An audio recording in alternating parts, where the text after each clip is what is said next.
3.8 million euros, which an employee from the Amsterdam headquarters, and you're the head of that organization, took out these currency exchange contracts and speculated in the currency markets in the second half of 2013. But what happened subsequently is the euro strengthened and Greenpeel had to file record losses, as a result of which you lost a lot of money. And the staff member who worked in the international finance unit was not acting for personal gain but failed to obtain authorization from senior management of Greenpeace. And documents that have been published by the Guardian newspaper showed Greenpeace's finances to be pretty messy, in disarray for many years, and its financial team did not have adequate or rigorous processes of auditing, as a result of which there were a lot of internal tensions. Your comments? Firstly, I want to say very strongly that the reporting around it had an element of mischievousness in it, but let me just tell you what the facts are. I've been at Greenpeace for 5 years, and I can tell you for at least I know the 10 years before I came, every year Greenpeace has got a clean, unqualified audit. Secondly, that one of the challenges we face as an organization operating globally is that we're operating in 20 plus currencies, and currencies are fluctuating quite heavily. And you receive many of your donations in euros, but you spend it in other currencies, and therefore these fluctuations take place. Yes, no, but it's not only a question of euro, and actually one of the things is, in the old days, you know, people used to think, oh, it was only the developing country currencies that fluctuate, but now we are seeing the dollar fluctuating, the euro fluctuating, and so on. And in the last 5 years that I've been at Greenpeace, almost every year, until last year, we actually made a small, well, not small, but a modest foreign currency gain just by when we transferred the money and so on. It is true that in this case, an employee, the head of finance, firstly, not acting out of personal interest and not acting and not speculating as the speaker. It has been alleged that he speculated. No, I'll tell you what he did. Basically, what he did was, he entered into a foreign exchange country to secure the resources that were expected by the developing countries. He should not have done it without consultation. He didn't consult his immediate line manager. Certainly I was not consulted. And as a result, we took the right step, even though he was not acting in his self-interest and he was acting to protect the resources going to developing country offices. Sadly, I had to make the tough decision about dismissing him, and that was done. Okay. It's also been alleged that Greenpeace has been investing in property, especially in cities like Moscow and London, on the plea that it's more expensive to rent properties. It's in the long run more economical to purchase property, and people are wondering how come Greenpeace is now getting into the real estate business. Well, listen, the issue is how do we use our supporters' money effectively, right? If we can see, by the way, you have quoted the only 2 cases where it exists, right? That there is ownership of property, as far as I know, unless some office is and you have, right?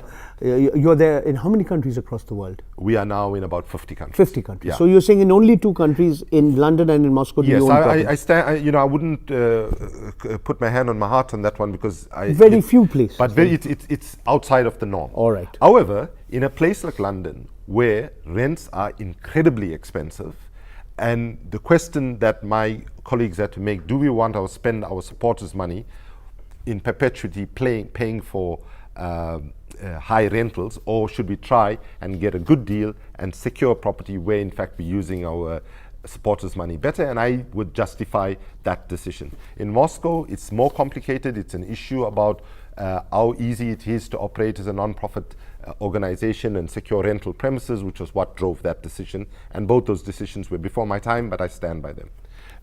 I think that I don't think it's a principal issue about whether one invests in property or not. I think if you're doing it on a massive scale and starting renting out property to others, that's a different story. This is just the space that we need to operate, and it is a much more efficient use of our supporters' money.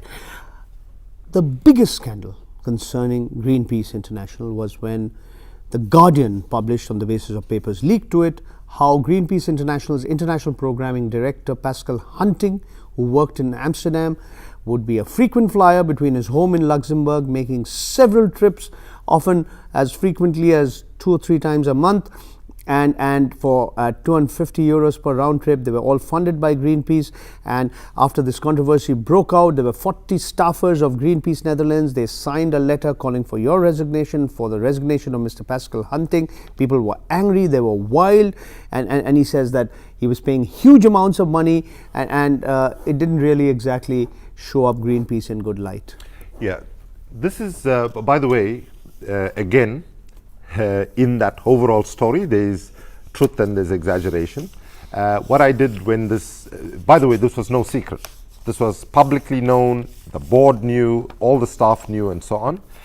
This was a case where one had to balance the fact that we are an organization that is moving to the global south, that Pascal Hastings was to, when I offered him the position as program director a year and a bit ago, I said to him that I feel and that the appropriate place for the headquarters of Greenpeace to be would be Asia, because 2/3 of the world's people live in Asia, and that we will, on climate, on environment, on everything, if we don't succeed in Asia, the world is going to not succeed at all. And Pascal said, yes, I'd be happy to do that.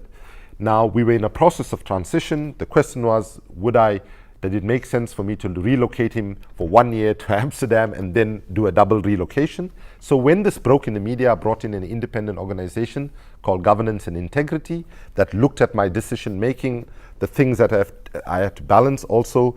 This was a guy, when I offered him the position, in fact the day I offered him his position, his wife was going into labor with his second child.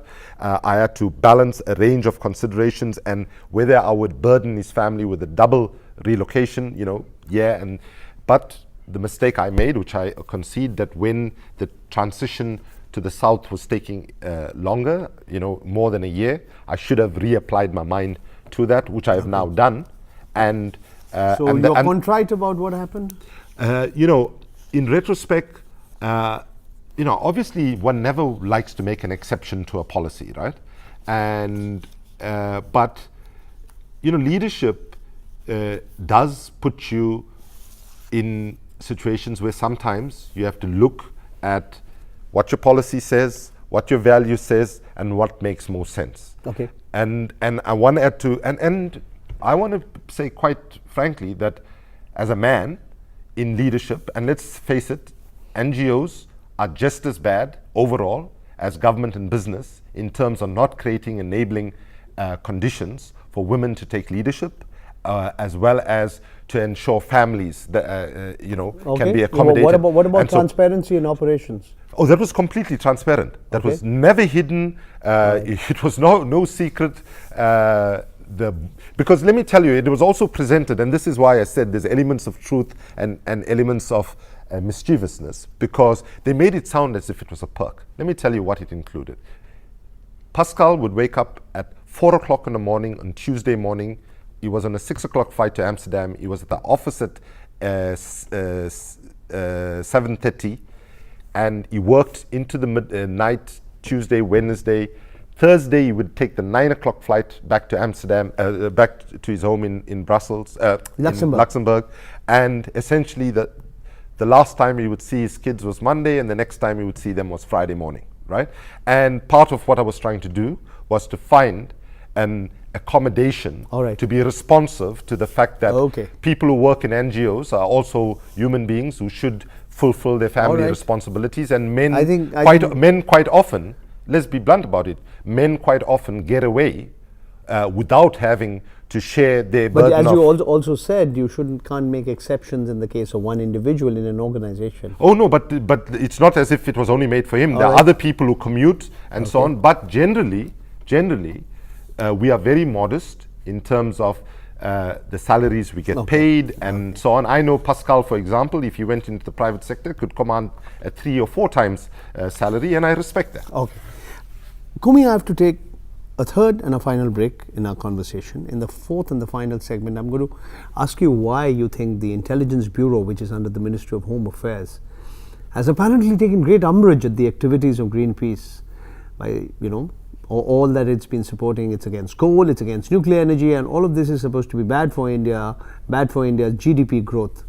Why do you think Greenpeace has been targeted? That's the question I'm going to raise to you in a short while from now.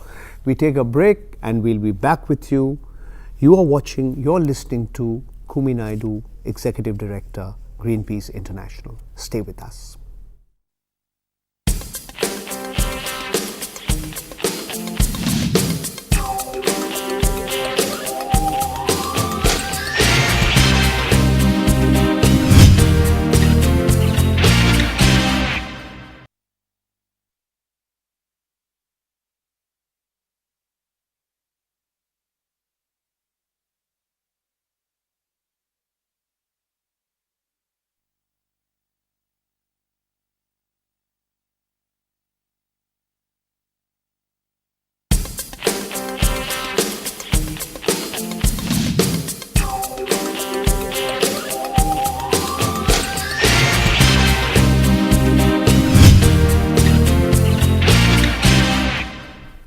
Welcome back to the fourth and the last segment of this conversation with Dr. Kumi Naidu, Executive Director, Greenpeace International. And disclosure once again, I'm a member of the Greenpeace India board, so I'm part of the Greenpeace family. Kumi, my name was in that IB report, the Intelligence Bureau report, because Greenpeace had financially supported me when I produced and directed a film called Coal Curse about the political economy of coal-based energy, and it kind of was in sync with some of the issues that Greenpeace had highlighted. What was your reaction when you learned that this all happened when the previous government was in power? And it came out when the present government came to power, and the Intelligence Bureau's documents are not usually in the public domain, but here is a document in plain white paper, signed of course by officials of the Intelligence Bureau, which suggests that Greenpeace International and Greenpeace, among other organizations, civil society organizations, they were responsible for India's GDP not growing by at least 2 or 3% higher. That calculation was a little dubious, and a lot of people pointed out, but straightforward. By supporting those who were opposed to the nuclear plant at Kudamkulam, by in Mahan against the coal mines in central India, Greenpeace was actually slowing down India's rate of growth. That's the sum and substance of the allegation. My response was surprise that an intelligence agency would be so lacking in intelligence in coming up with the analysis and the conclusion that they did. Secondly, a complete overstating of the power of civil society, Greenpeace and all our Indian civil society partners. That you guys can be responsible for 2%, 3% yeah, growth of that's India's just GDP. that's just kind of mind-boggling, but really troubled because, you know, India is one of the most, historically speaking, one of the most inspiring democracies. As a South African, I know that the liberation struggle of South Africa would not have gone at the pace that it did without India's support. Without India's support. It was especially Gandhi. Way beyond Gandhi, by the way. Beyond Gandhi. Yeah, but I did think about Gandhi when the report came out, because you asked me what did I think, what did I speculate as to why. I did think that Gandhiji once said, first they ignore you, then they laugh at you, then they fight you, and then you win. And I thought, well, this exaggerated claim might have a positive thing in it, because they're not ignoring us, they're not laughing at us, they're fighting us. And if Gandhiji was right, let's hope that we are on the track of winning a sustainable future and a shift to renewable energy. But I think, let's be very clear, if you take the allegations and you unpack them, they are baseless. What I want to say, as you pointed out, one of the issues that were raised was the so-called foreign funding. And you pointed out 60% of the money that comes, that Greenpeace India uses are from Indian donors, voluntarily given, small donors, but that 40% comes from abroad. And there is a law in India called the FCRA, the Foreign Contribution Regulation Act. And the Government of India and the Ministry of Home Affairs can and does in fact scrutinize these accounts, as they are doing in the case of Greenpeace India. And so we have no problems with that. We have absolutely no problems with scrutiny. You don't think it's harassment? No, the way the scrutiny is being done now, it is harassment, right? But the fact that we as an organization have to be accountable, transparent to the public and to government is something that we completely accept, and we do, right? But you know, we must remind the Indian public that we went to the High Court in Delhi, and the High Court has ruled that the Indian government and the Ministry of Home Affairs had no basis to actually stop the resources flowing. And let's look at what some of those resources have been used for. For example, in Bihar, in Darna. Dharna, you have electrified a village using renewable sources of energy, solar energy. Yes, and we've done that in a way not, to show that in fact we can meet our energy needs, take people out of energy poverty on the one hand, do it in a way that does not put carbon in the atmosphere, but also have a positive economic development impact. Because what's happening in Darnai now in Bihar, which is about 250 kilometers from Patna, what we are seeing happen is that there are new industries emerging. Okay. Right? People are making incense sticks. So in other words, what you're arguing that you're not actually thwarting development? No, we are actually promoting inclusive development, because the people who benefit from the current energy framework and system is a handful of barons of powerful coal, oil and gas companies. That's the situation globally, and that's the situation in India. Greenpeace is present, as you mentioned, in some 50 countries across the globe, across all the continents of the world. Are there other such countries where attempts have been made to, within inverted commas, blacklist Greenpeace?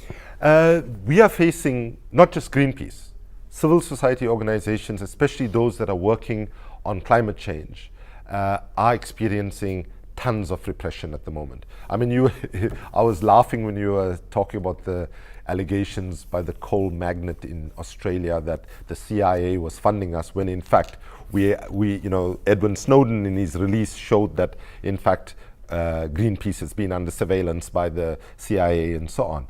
But we are feeling, and I want to be very blunt about it, it's not only a country like Russia that has a young emerging democratic tradition, but even in a country like Canada, we are seeing serious attempts at closing the space for civil society activities. And let me say that as a civil society person, I know how difficult it is for government and business leaders to deal with the reality of climate change. What it asks us is to make not baby steps in the right direction, but massive systemic transformation. Which would hit their bottom lines, which would hurt their profits, which will. And therefore, they say, because of your activities, we are not able to expand, we are not able to create jobs, and therefore you are. Well, that's a lie, right? That's a lie, because the second part of it is a lie, in the sense that what we are saying is, we don't expect it to happen overnight. These companies that are there are delivering energy through dirty means at the moment. Let's begin the transition away. And what we are saying is fresh, new investments. It's morally and ethically unacceptable when the science and all our politicians at the UN level are saying we know that oil, coal and gas is killing, to still put fresh investments. What we're saying is, in a country like India, India can turn the challenge of climate change into an opportunity, like the way China has done or is doing. China today, 90% of the solar panels installed in Europe last year or the year before came from China. Yes, I know. Right, but they were also accused of violating intellectual property rights and reverse engineering. Okay, I have very little time with me, just a few minutes. Let me go back to where I started. Was the best way to protest against the SR group by going to Mumbai and climbing on top of the, and making a big protest so that your pictures would appear all over the papers? Was the best way to protest against the turtles, in Dhamra port by, sort of barging into an annual general meeting and then screaming and shouting? Why does Greenpeace choose these kind of high profile, some would say sensational means of making your point? Well, maybe Gandhi then should have just continued to write letters to the British when they were not listening, and they were clearly deaf to appeals upon appeals, because what the public sees is not even 20% of what we do. All our work is based on the conventional activism of doing a research report, trying to convince the leaders of business and government to change, and when they refuse to change, when they refuse to actually shift 1 inch, and when their refusal is threatening our children and their children's futures and is threatening the current reality, then we feel that we have a moral obligation to take the risk that it involves sometimes on our part, to bear witness and engage in satyagraha. That is what we are engaged in. It's peaceful, non-violent civil resistance. And yes, just as I say, there might have been lots of people who said, for example, when Gandhi engaged in the Salt March, that was a wrong way to get attention, that was a wrong way to have, tried to bring public attention.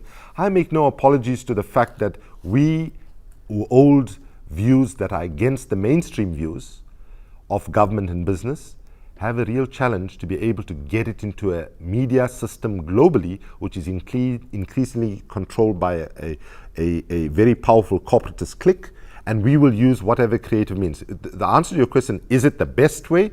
I'm not saying it's always the best way.